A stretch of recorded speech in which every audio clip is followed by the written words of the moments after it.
Hello student, welcome to year Bandhan study class official ইউটিউবে তোমাদের সবাইকে শুভেচ্ছা জানাই। তোমরা যারা ক্যালকাটা ইউনিভার্সিটি আন্ডারে পড়ছো বিএ সিক্স সেমিস্টার, তোমাদের যাদের হিস্ট্রি সেক বিয়ন আছে, সেই হিস্ট্রি সেক বিয়নের আজ আমি 50 অ্যান্ড 15 মার্কের প্রশ্ন নিয়ে আলোচনা করে দেবো পুরো লাস্ট মিনিটের জন্য। তোমরা দেখো এবং খাতায় নোট করো, এখন থেকে পড়া শুরু করে দাও। আর যে প্রশ্নগুলি নিয়ে আজ আলোচনা করবো খুবই ভাইটালি ইম্পর্টেন্ট তোমাদের সামনে এক্সামের জন্য।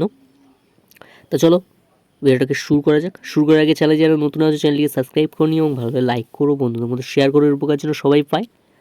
তো দেখো, বিএ সিক্স সেমিস্টার হিস্ট্রি সেক বি1 সাজেশন 2024 এক্সামের জন্য, এক্সাম লাস্ট মিনিটের জন্য পুরো 100% কমন। এখান থেকে তোমরা 100% কমন পেয়ে যাবে। একটা 50 মার্কের প্রশ্ন আর 15 মার্কসের প্রশ্ন। তোমাদের দুটো 15 মার্কসের প্রশ্ন করতে হয়, এই 15 মার্কসের বলতে 15 মার্কসের প্রশ্ন করতে হয়, আর একটি 50 মার্কের প্রশ্ন করতে হয়। টোটাল 80 মার্কে তোমাদের পরীক্ষা দিতে হয় এই সেক পেপারে। তো দেখো, ফার্স্ট আমি 50 মার্কের প্রশ্ন নিয়ে আলোচনা করব। দেখো, ফার্স্ট 50 নম্বর প্রশ্ন, 1 নম্বর প্রশ্ন কি বলছে দেখো, তোমার দেখা একটি স্মৃতিসৌধ সম্পর্কে প্রতিবেদন লেখো, পুরো 1000 শব্দের মধ্যে তোমাদের লিখতে হবে। দেখো, আমি এই প্রশ্নগুলি যে প্রশ্নগুলি আলোচনা করতে সবটাই আমি স্টার দিয়ে দিয়েছি, ঠিক আছে? খুব ইম্পর্টেন্ট। 1 নম্বর প্রশ্ন খুব ইম্পর্টেন্ট, 4টি স্টার। 2 নম্বর প্রশ্ন, তোমার দেখা একটি সংগ্রহশালা সম্পর্কে প্রতিবেদন লেখো 1000টা শব্দের মধ্যে, 4টি স্টার, খুব ইম্পর্টেন্ট। 3 নম্বর প্রশ্ন, তোমার দেখা একটি লেখাগারের সম্পর্কে প্রতিবেদন লেখো 1000টি শব্দের মধ্যে, 4টি স্টার, ভেরি ইম্পর্টেন্ট। নেক্সট, এই প্রশ্নটা আবার অথবা দিয়ে এইভাবে ঘুরিয়ে দিতে পারে তোমাদেরকে, দেখে নাও।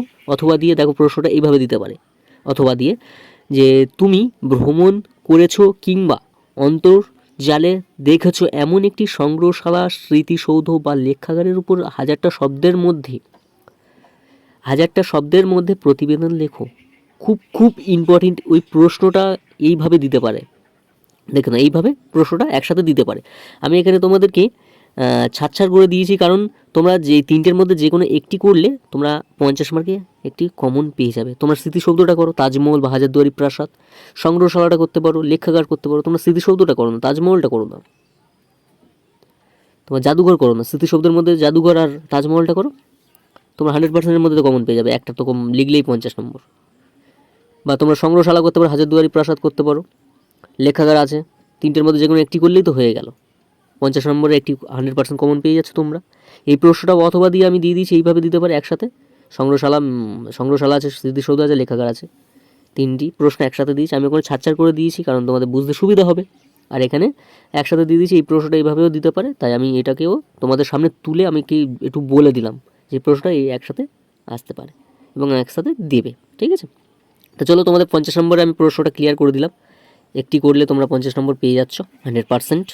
তো চলো নেক্সট 15 মার্কসের প্রশ্ন কী রেখেছি দেখো। 15 মার্কসের প্রশ্ন, 1 নম্বর প্রশ্ন, সংগ্রহশালা বা মিউজিয়াম বলতে খুব ইম্পর্টেন্ট, বলতে কী বোঝো, 3টি স্টার। 2 নম্বর প্রশ্ন, ভারতের প্রথম সংগ্রহশালার ইতিহাস সম্পর্কে যা জানো লেখো তোমার নিজের ভাষায়, 3টি স্টার, ভেরি ইম্পর্টেন্ট। 3 নম্বর প্রশ্ন, লেখাগার কি, উচ্চশিক্ষা এবং সংস্কৃতির লেখাগারের ভূমিকা আলোচনা করো, 3টি স্টার, ভেরি ইম্পর্টেন্ট। 4 নম্বর প্রশ্ন, সংগ্রহশালার প্রদর্শন নীতি আলোচনা করো, খুব ইম্পর্টেন্ট, 3টি স্টার। 5 নম্বর প্রশ্ন, একটি সংগ্রহশালা যে কোনো 2টি কার্যাবলী বিবরণ দাও। এটা 2টি বলতে পারে, 4টি বলতে পারে, 3টি বলতে পারে, যে কোনো 2টি বলেছে, ওটা 3টি বলতে পারে, কার্যাবলী বিবরণ দাও, ঠিক আছে? 3টি স্টার, ভেরি ইম্পর্টেন্ট। নেক্সট 6 নম্বর প্রশ্ন, ভারতীয় জাদুঘরের ইতিহাস বিবরণ দাও, খুব ইম্পর্টেন্ট। 7 নম্বর প্রশ্ন, সমাজে সংগ্রহশালার ভূমিকা কী, 3টি স্টার। 8 নম্বর প্রশ্ন, লেখাগার বলতে কী বোঝো, শিক্ষা ও সংস্কৃতির বিকাশে লেখাগারের গুরুত্ব আলোচনা করো, 3টি স্টার। 9 নম্বর প্রশ্ন, লাস্ট প্রশ্ন, ভারতীয় সংস্কৃতিতে ঐতিহাসিক রক্ষায় সংগ্রহশালার ভূমিকা আলোচনা করো, খুব ইম্পর্টেন্ট, 3টি স্টার। এই ছিল তোমাদের 15 মার্কের 9টি প্রশ্ন। এখান থেকে করলে অবশ্যই এর মধ্যে থেকে তোমরা কমন পেয়েই যাচ্ছ। আর লাস্ট মিনিটের জন্য আমি আলোচনা করে দেবো কী প্রশ্ন তোমাদের করতে হবে। আজ যে প্রশ্নগুলি আলোচনা করো খুব ইম্পর্টেন্ট। তোমরা এখন থেকে এই প্রশ্নগুলি প্র্যাকটিস করলে সাফল্য নিশ্চিত, একদম 100% তোমরা এখান থেকে কমন পেয়ে যাবে, বলে দিলাম, ঠিক আছে? এবং যেখানে প্রবলেম হবে অবশ্যই কমেন্ট করবে। আমি নেক্সট ভিডিও তোমাদের এই কোশ্চেন অ্যান্সারগুলো নিয়ে আলোচনা করে দেবো, যাতে তোমাদের প্রবলেম না হয়, ঠিক আছে?